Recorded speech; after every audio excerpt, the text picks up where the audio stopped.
kosala nini na Mbazasanda na bokuse toyebi biso banso ke na ntango iso Nzambe atindaka moto toyebi Nzambe ndenge nini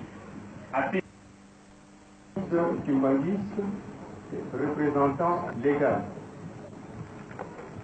Chers frères et sœurs, fidèles de l'église kimbanguiste, mesdames, mesdemoiselles et messieurs, distingués invités, votre arrivée ce dimanche 14 septembre 2003, qui coïncide avec votre visite pastorale et ecclésiastique à Mbazasanda, est un grand honneur pour le ressort du poste d'État d'encadrement administratif des Zongo. Ainsi, nous saisissons cette opportunité pour présenter à vous-même et à toute la délégation qui vous accompagne nos sincères et vifs remerciements.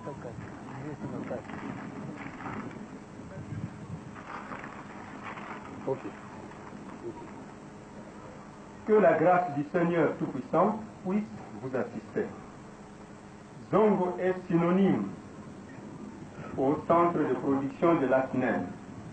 Il est aussi le siège qui ressort du poste d'État d'encadrement administratif qui a la charge de la gestion administrative et politique des trois secteurs, à savoir Lundadi, Gombe-Matadi et Ntimansi, y compris la cité sainte d'Enkam.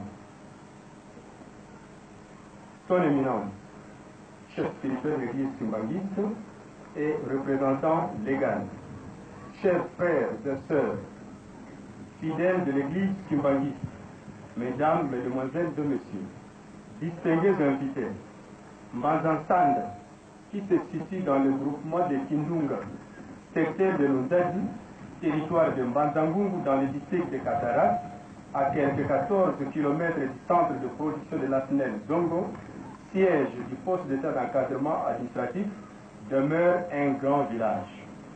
Une grande mission kimbanguiste, le lieu de la révélation de la récitation par nos colonisateurs belges, le frère Simon Kimbangu, le prophète et le fondateur de l'église kimbanguiste.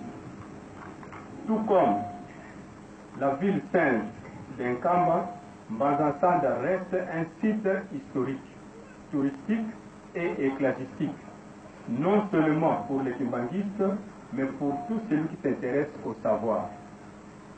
Nous garderons encore longtemps en mémoire que Frère Simon Kimbangu, le prophète et fondateur de l'église, dont il est question ce jour, était lors de son existence très attaché à ces deux sites, à savoir la cité sainte d'Enkamba et Mbazasanda, tant pour ses méditations que pour les autres activités pastorales.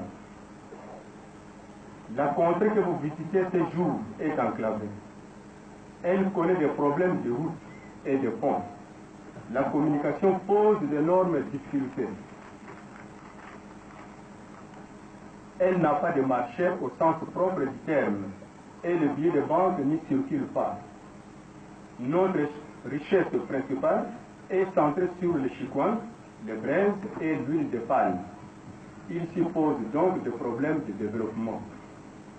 C'est ainsi que nous avons entrepris la tournée de sensibilisation à travers le village, groupements et secteurs de notre ressort pour ramener la population aux travaux champêtres, source de toute richesse et de tout développement.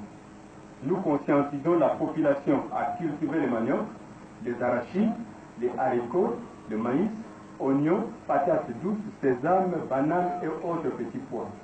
Nous avons sollicité l'implantation du système communicationnel avec les entreprises Vodacom et Teltel. Nous instruisons la population au salon et faisons des appels aux opérateurs économiques et autres afin d'installer les maisons de vente et de produits divers comme pharmaceutiques, des chambres froides et des alimentations. Nous comptons sur la présence d'un courant continu et sans délestage de la finalisation. Mesdames, Mesdemoiselles et Messieurs, distingués invités, l'église kimbanguiste est nôtre.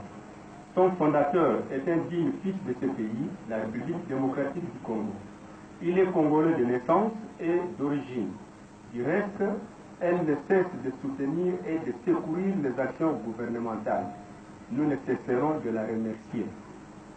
Certes, nous avons brièvement parlé de nos réalités et de nos difficultés comme possibilités. Nous comptons sur la qualité de notre sol et la volonté exprimée de la population. Nous sollicitons le soutien de notre chère Église. Que le Tout-Puissant nous bénisse et nous protège. Je vous remercie.